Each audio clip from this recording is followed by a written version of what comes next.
Hello, guys. Good day. This is Anna of Reinforcement Club. Today, we are going to talk about how to respond, not to react. How to not take things personally. This is such a valuable skills because it enhances our emotional well-being and interpersonal relationships. Now, the reason why we must not take things personally, basically because often people's reactions and words are more often reflective of their own experiences, beliefs, issues, insecurities, other than of us personally. So have you noticed it that every person have different opinion on a thing? So another example. Just try to you can even try this. Try reaching out to a friend or a family member. Share them your biggest dream in life. Have you noticed that some of them will tell you that that is not practical? Some of them would encourage you. Those people who tells you that that isn't practical, they're actually looking at their own point of view, not yours. That is your dream. It is possible for you, but for them, it isn't important for them because that is not their dream. That is not their business. They could have different priorities other than the dream that you shared. They're not into that. Sometimes you get offended because you definitely don't share the same values. So people say things based on their outlooks, based on their past experiences, based on their very own knowledge. And people are different. Now, taking things personally can lead to unnecessary emotional turmoil and stress, impacting our mental health negatively. So, if you take things personally, you're going to get stressed most of the time if you are not self aware about it. You're going to get offended because we people are different. We got different brains, and although we are different, we must get along to work together, to work on our job, to improve a community, to improve a family, to improve the entire country. We have to work together. And given that you are going to encounter and interact with different people, if you take things personally, you're going to get stressed. Now, if we don't take things personally, we can communicate more effectively and reduce misunderstandings and conflict. Simply because we understand that people are different. That we came from different families, different countries, different places, different experiences. But sometimes we need to come up with the same results, but different ways from different ideas. That's the fun part. In other words, we can learn from each other. Now, if you don't take things personally, there are a couple of benefits out from it. The first one is it increases your resilience. You become less susceptible to negative effects of others' words and actions, maintaining your emotional balance. So, whatever, whatever people's reaction, whatever they say, you keep your eye on the prize. Still continue working on yourself, on your dreams, on your project, so that it can be done. It will be done eventually. And people could talk you out of it. But once again, resilience, that doesn't matter. The project, the goal is the aim, is the target. And once it is a target, it has to be done. Now, another thing, if you don't take things personally, it even improves your relationships. When you are not defensive, you can foster a more open, trusting, and supportive relationship. You're even open to ideas. You can even help yourself to get smarter in some skills, in some undertakings. Now, once again, when you don't take things personally, it can give you an opportunity for a greater focus on growth in a way that you can objectively evaluate feedback and use those negative feedbacks on your advantage. So Like, for example, when I'm talking here and somebody tells me that your voice is not good.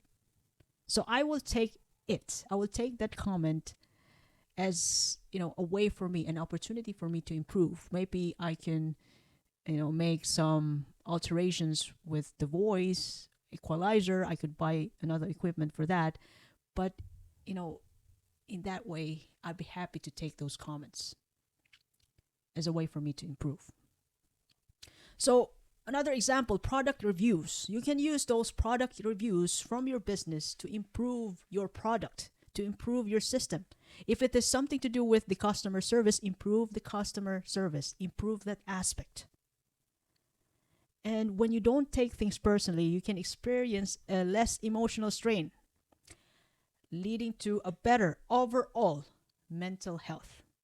You're going to be less stressful if you don't listen. Sometimes it's beneficial. It's useful to be deaf at times when you're working on something important. Especially if those people will just going to talk you out, from your project, from your aim. Sometimes you have to be deaf at times. Just focus on the prize. And when you don't take things personally, it enhances your self-esteem. It maintains your self-worth as you don't constantly seek validation from others. Because not all the people would even want the best for you. Some people would be happy to see you fail. So get your act together. Think that you're priceless and you are always going for gold. Don't listen to them at times.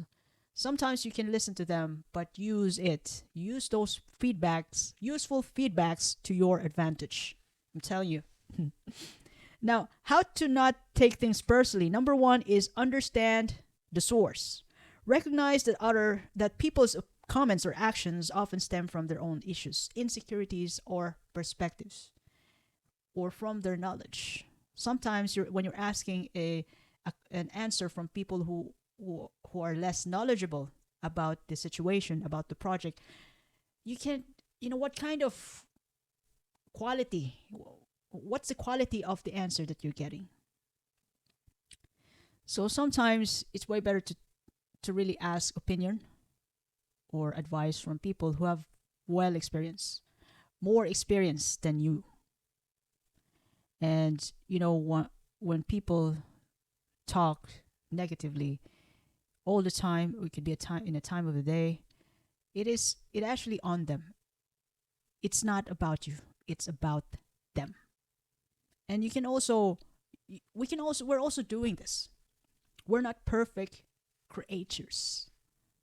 And it's an opportunity for us to really be self-aware about this.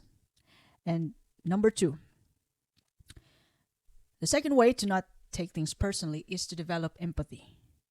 Try to see things on others' point of view and understanding their context and motivation. So sometimes when you suggest an idea which you consider important and the other party would reject that and you get upset about it, when you have time and space, it's way better to really think about why you got rejected. And if you still don't understand, you can even ask a friend or a couple of friends, because there are some friends who will take your side. But when you ask another friend, this different people can give you different perspectives, which can help you understand why you got rejected, why those things happened, and how can you get better the next time around. Now, number three, build self-awareness. Understand your own triggers and why certain comments or actions affect you. This self-awareness can help you manage your reactions. So, self-awareness. Like, for example, to me, there are times that when my suggestions, when my ideas get rejected, or when somebody disagrees with me about my idea, I got triggered. I know this doesn't make sense to you, but to me, when I get triggered, I know that I got triggered because I can feel the tension in my head and I can feel my energy is rising. Like I want to fight. When I was younger, I used to be impulsive to the point that I hurt people. I got involved in some conflicts. But as I grow older, I've realized that I must choose the good side as much as possible. And I'm working on it. I'm not perfect, but I'm working on it. I'm trying to be good.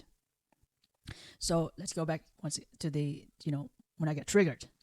So once I feel that the energy is rising, like I want to create a war, I do my best to really keep quiet, keep my silence, and never talk in a period of time. I even I even get some space so I can be myself and just talk to myself like, please don't do it, don't react, no, stop it, stop it, stop it. I even talk to the wall.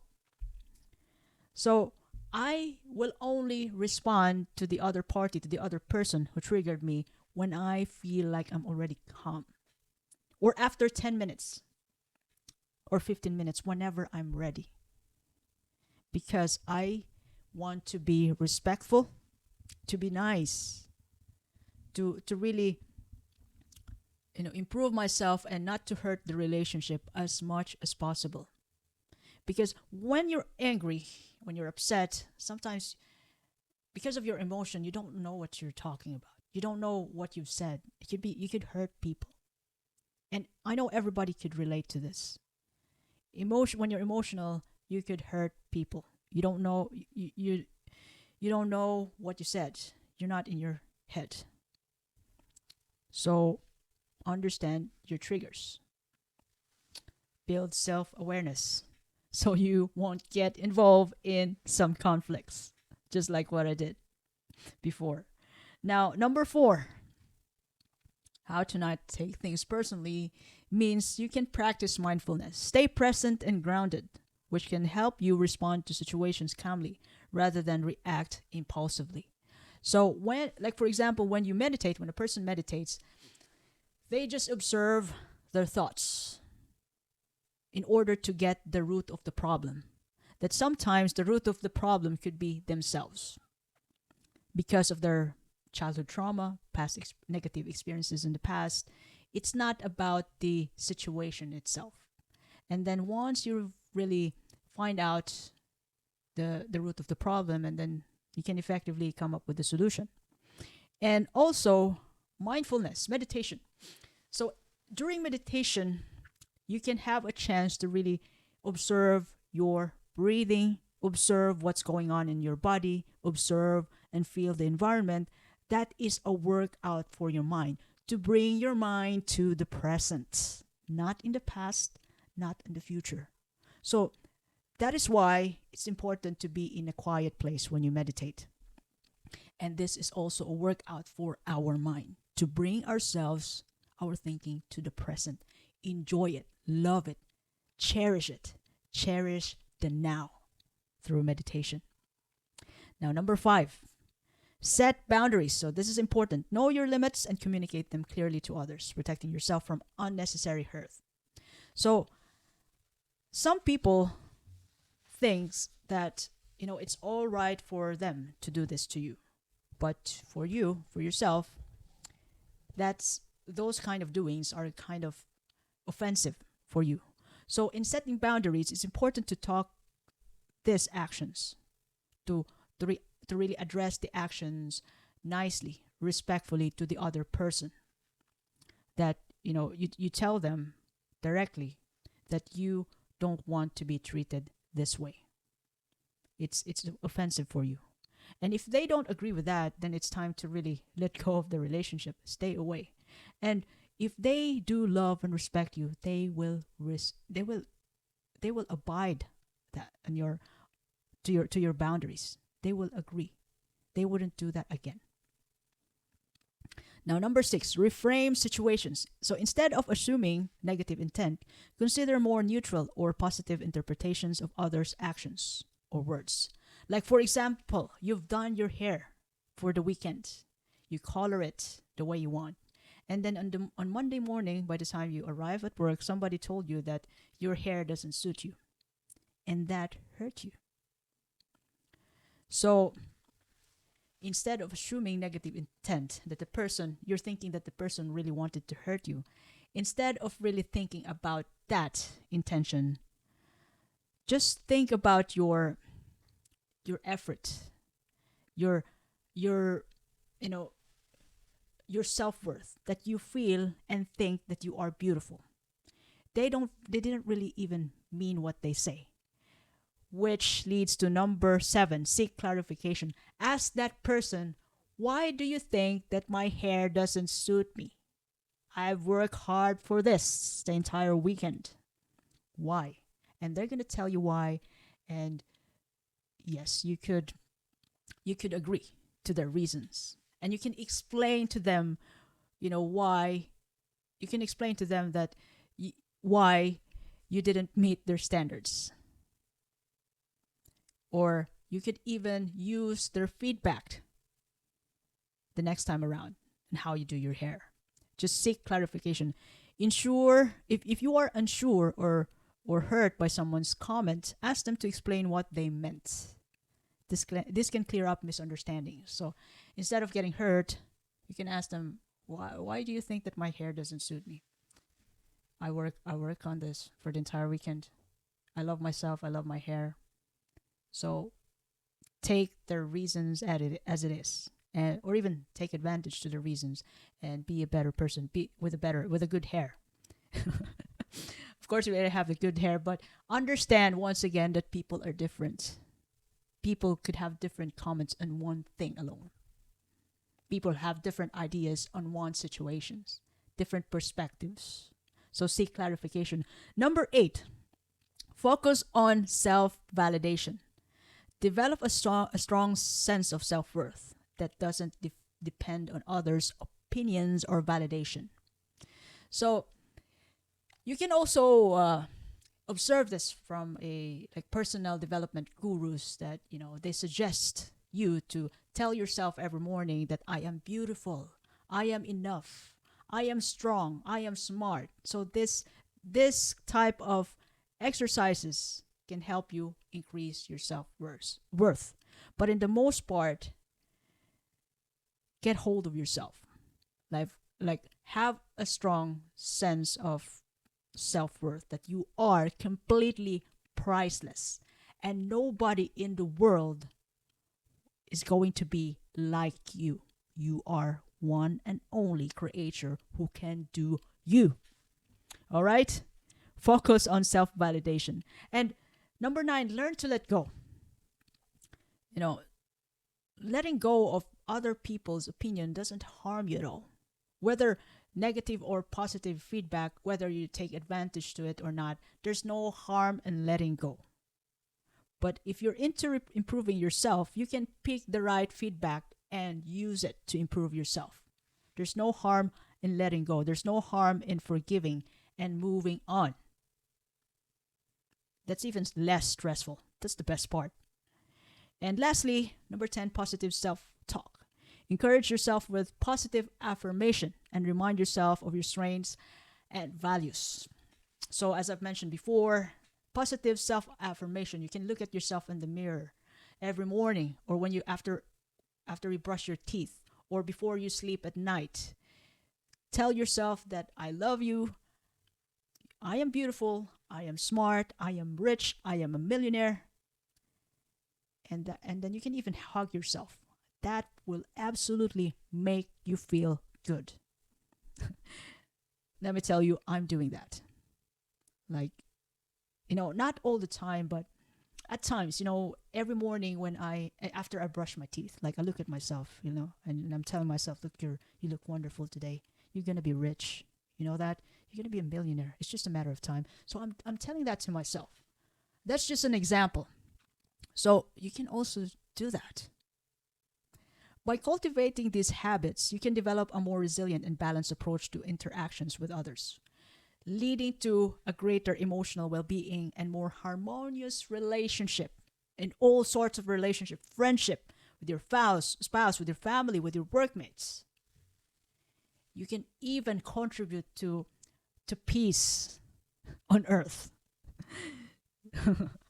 Anyway, if you love this message today, you can follow me. You can share it to your family and friends. You can follow me on YouTube, Facebook, Spotify, Apple Podcast, Amazon Podcast. This is Anne of Reinforce Me Club. I do appreciate your time and have a lovely day ahead. Thank you.